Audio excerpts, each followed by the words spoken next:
जय गायत्री माता, जय गुरुदेव। आगे गुरुदेव जी अपनी पुस्तक में लिखते हैं कि संसार में अन्यत्र भी ऐसी मूर्खता बढ़ती जा रही है।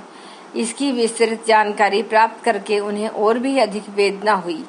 उनके आदेश पर राष्ट्र संघ पर अमेरिकी प्रतिनिधियों ने दबाव डाला कि विश्व खाद्य एवं कृषि संगठन में वन संपदा के संरक्षण को भी महत्वपूर्ण स्थान मिलना चाहिए।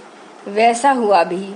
राष्ट्र संघ के तत्वाधान में संसार में वन संपदा बढ़ाने के लिए जो प्रयत्न चल रहे हैं, उन्हीं के अंतर्गत एक बड़ी आर्थिक सहायता देकर लेबनान में नए सिरे से मिस्टीडार वन लगाए गए हैं और हजारों एकड़ जमीन फिर से हरी भरी बनाई गई है। ऐसे ही प्रयास अन्यत्र भी हुए हैं। इसराइल में हरा भरा क्षेत्र 1/3 और सूखा रेगिस्तान 2/3 है। उन लोगों ने इस सूखे भूखंड को हरा भरा बनाने का संकल्प किया है और इन दिनों इस दिशा में अथक परिश्रम किया जा रहा है। पिछले दिनों ही 10 करोड़ नए पौधे उन लोगों ने लगाए हैं। आइसलैंड वाले बहुत दिनों से अपनी वन संपदा उजाड़ते चले जा रहे थे।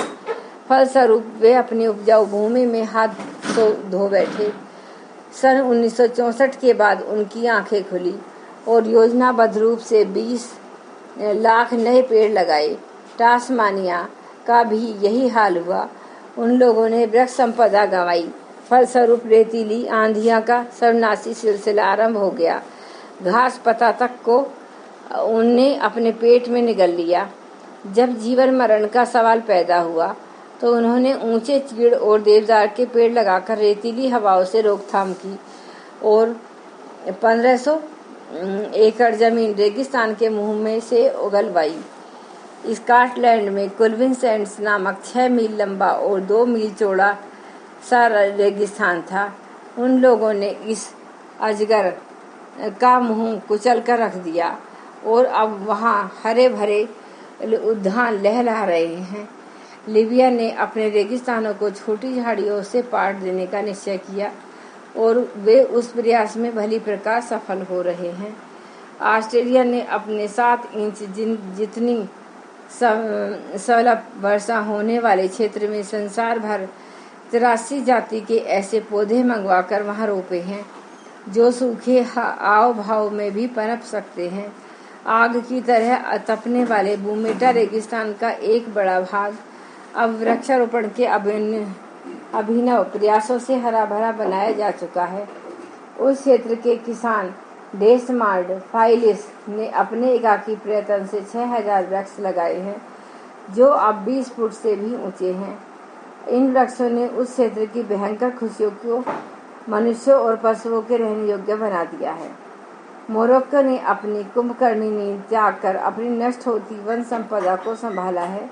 इन्हीं दिनों उन लोगों ने 65,000 जैतून के, 2700 बादाम के और 13,100 सदाबहार के पेड़ वृक्ष लगाए हैं। इस कार्य के लिए उसे राष्ट्र संघ से भी अनुदान मिला है। चीन अपनी उत्तरी पश्चिम सीमा की सुरक्षित रखने के लिए फ्रांस की प्रसिद्ध लौह प्राचीर की तरह वृक्षों की हरी दीवार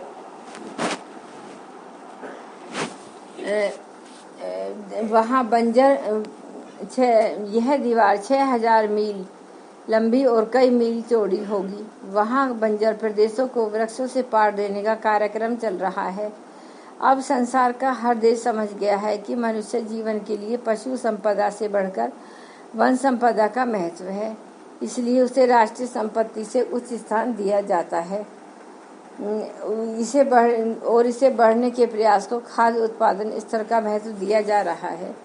स्कॉटलैंड के वनस्पति विज्ञानी रॉबर्ट चैम्बर्स ने लिखा है कि वन नष्ट होंगे तो पानी का अकाल पड़ेगा, भूमि की उर्वरक शक्ति घटेगी और फसलों की पैदावार कम होगी। पशु नष्ट होंगे, पक्षी घटेंगे और मछली प्राप्त करना कठिन हो जाएगा। वन विनाश का अभिशाप जिन 5 पुराने प्रेतों की भयंकर विभीषिका बनाकर सामने खड़ा कर देगा। बाढ़, सूखा, गर्मी, अकाल और बीमारी हम जाने और अनजाने में वन संपदा नष्ट करते हैं और उससे जो पाते हैं उसकी तुलना में कहीं अधिक गंवाते हैं। धर्म शास्त्रों में वट, पीपल, आंवला आदि वृक्षों को देव संज्ञा में गिना गया है। उनके प्रति किसी समय अपनी कितनी गहरी श्रद्धा रही है, इसका परिचय इस बात से मिलता है कि अभी भी वृक्षों के साथ लड़कियों का विवाह होने की प्रथा जहाँ तहाँ पाई जाती है। तिरहुत में मंगली लड़की का विवाह पीपल के पेड़ के साथ कर दिया जाता है ताकि नक्षत्र दोष का अनाष्टी पीपल पर पड़े और मनुष्य वर्ग को किसी विपत्ति का सामना न करना पड़े। आंध्र के कुडपवंशी ग्रामीणों में कन्या का विवाह 12 वर्ष तक कर देने का रिवाज था, पर यदि किसी कारणवश विवाह न हो सका तो किसी फलदार पेड़ से उसका विवाह कर देते हैं और उसे सुहाग के सभी प्रतीक धारण करा देते हैं। इसके पश्चात उसका पुनर्विवाह किसी भी आयु में हो सकता है। यदि विवाह न हो तो उस सुहागिन के सभी सामाजिक अधिकार मिल जाते हैं और बिरादरी के लोग विवाह न होने का लाछन नहीं लगाते। नेपाल की नेवार जाति के लोग अपनी लड़कियों का विवाह विल्व वृक्ष के साथ करते हैं। इसके पश्चात जब किसी पुरुष के साथ विवाह होता है तो वह उत्पत्ति कहलाता है। उत्पत्ति को कोई स्त्री कभी भी बहिष्कृत कर देती है, उसे भृत्य जितने ही अधिकार प्राप्त होते हैं। हिसार जिले के घूमकुड़ बावरिया जाति में और सरगुजा के भीलों में यह प्रथा है कि विवाह की अनिच्छुक लड़कियों का विवाह पीपल के वृक्ष से कर देते हैं और यह मान लेते हैं कि उसका कुमारी रहने का दोष निमट गया। हरियाली को मनुष्य जीवन सहचरी का स्थान मिलना चाहिए और उसके परिपोषण के लिए प्रत्येक नागरिक में व्यक्तिगत रूप से दिलचस्पी उत्पन्न करनी चाहिए। धन्यवाद। युग परिवर्तन कब और कैसे, यह पंडित श्री राम शर्मा आचार्य जी ने लिखी है, जो मैंने आपको अभी अपनी वाणी में सुनाई है। इसके आप पहले के भाग जानने के लिए आप इसके पहले वाले भाग जितने भी हैं वीडियो खोलकर आप उसको सुन लेना, आपको अच्छे से मालूम हो जाएंगे। आप सभी श्रोतागणों को मेरी इस पुस्तक को सुनने के लिए हार्दिक दिल से स्वागत। अब एक बार गायत्री मंत्र का उच्चारण करते हैं। ओम भूर्भुवः स्वः तत्सवितुर्वरेण्यं भर्गो देवस्य धीमहि धियो यो नः प्रचोदयात्। जय गुरुदेव, जय माता।